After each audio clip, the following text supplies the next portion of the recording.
Начальник отделения информации и общественных связей Управления на транспорте МВД России по Дальневосточному федеральному округу Мироненко Ольга. Сотрудниками Северо-Восточного линейного управления МВД России на транспорте направлено в суд уголовное дело по факту хищения ювелирных украшений на сумму свыше 3 миллионов рублей.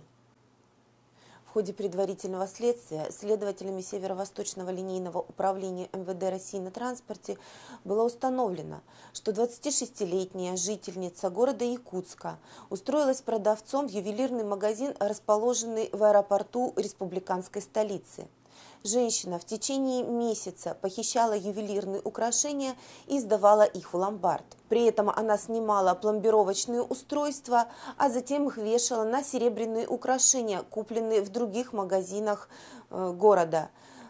Затем ювелирные серебряные украшения она выкладывала на витрину взамен похищенных. Самое дорогое похищенное украшение составило свыше 100 тысяч рублей. Общий ущерб предпринимателю составил свыше 3 миллионов рублей. В ходе следствия доказана причастность обвиняемой к совершению 16 эпизодов преступной деятельности. В настоящее время уголовное дело, возбужденное по части 2 статьи 158 Уголовного кодекса Российской Федерации, направлено в суд. Максимальная санкция по данной статье предусматривает до 5 лет лишения свободы. Решение же суда женщина будет дожидаться под подпиской о невыезде и надлежащем поведении. Вот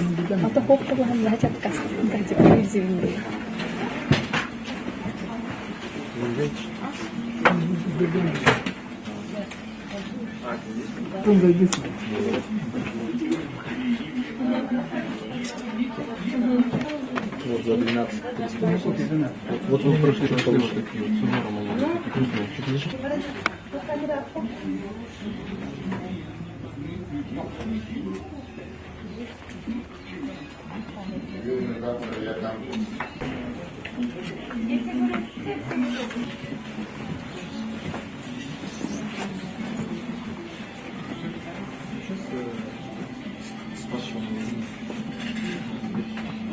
Угу.